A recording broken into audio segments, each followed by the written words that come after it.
নমস্কার, আমি জ্যোতিশ্রী তপন। আমি আজকে আপনাদের বিশ্বরাশি 2025 সাল কেমন যাবে এই সম্বন্ধে কিছু আলোচনা করব। শুরু করি। বিশ্বরাশির 2025 সাল সর্বসাপেক্ষে মোটামুটি ভালোই যাবে। বিশ্বরাশির গোচর ফলে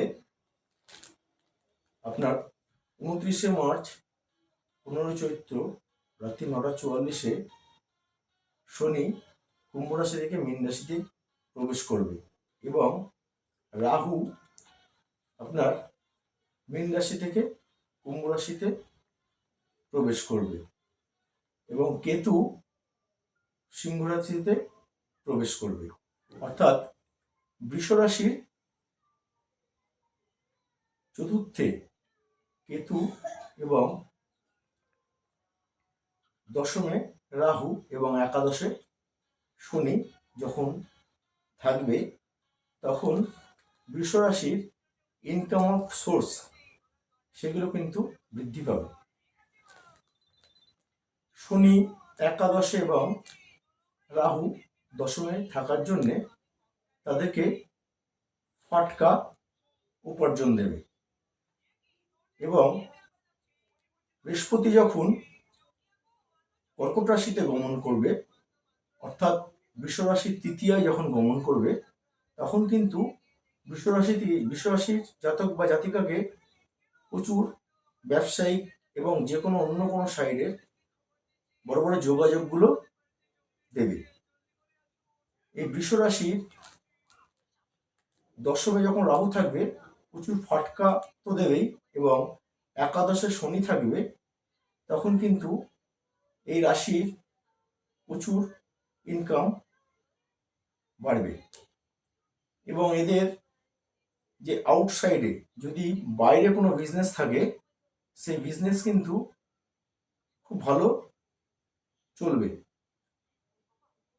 বৃষ রাশির যদি হরস্কোপে জাতক জাতিকার তুলায় তুঙ্গস্থ হয় শনি, কিংবা শনি মূল ত্রিকোণাংশে থাকে, কিংবা আপনার কেন্দ্রে ক্রোণে থাকে, ভালো পজিশন নিয়ে থাকে, কিংবা দীপ্তাংশে যদি শনি খুব ভালো পজিশন নেয় এবং রাহু একইভাবে যদি খুব ভালো পজিশনে থাকে, তুঙ্গস্থ রাহু হয়, কিংবা কেন্দ্রে কোণে রাহু যদি ভালো পজিশন নিয়ে থাকে, ভালো নক্ষত্র নিয়ে থাকে, তাদের কিন্তু 200% এই বছরটা ভালোই যাবে তাদের। কিন্তু তাদের শারীরিক সমস্যা কিছু থাকবে এবং যেহেতু আপনার সিংহে যখন কেতু বিরাজ করবে, তাদের চতুর্থ স্থান হচ্ছে অর্থাৎ হাউস, বাড়ি, সেই বাড়িতে কিন্তু কিছু সমস্যা আসবে। যেহেতু চতুর্থ মানে বাড়ি বোঝায়, বাড়িতে বিভিন্ন রকম মানুষের রোগ ভাব কিংবা যে কোনো সমস্যা, অশান্তি, গণ্ডগোল এগুলো কিন্তু কিছুটা ক্রিয়েট করাবে। সুতরাং তাদেরকে সবসময় বাড়ির সংসারের দিক থেকে ডিফেন্সে চলতে হবে এবং এই কেতু চতুর্থে থাকার জন্যে কিন্তু তাদেরকে যে কোনো ধর্ম উপাসনা জায়গায় তাদেরকে যে কোনো গরিব মানুষকেও, যে কোনো যারা অসহায় মানুষ তাদেরকে দান করতে পারলে অনেক ভালো হবে তাদের ক্ষেত্রে। যেহেতু চতুর্থে কেতু থাকবে সেই সময় কিন্তু এই কাজগুলো করতে পারলে খুব ভালো হবে।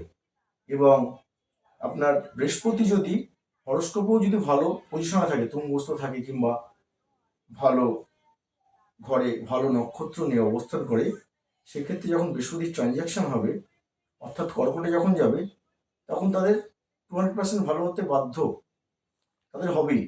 সুতরাং বৃষ রাশির 2025 সালটা খুবই ভালো যাবে। হয়তো অনেক ক্ষেত্রে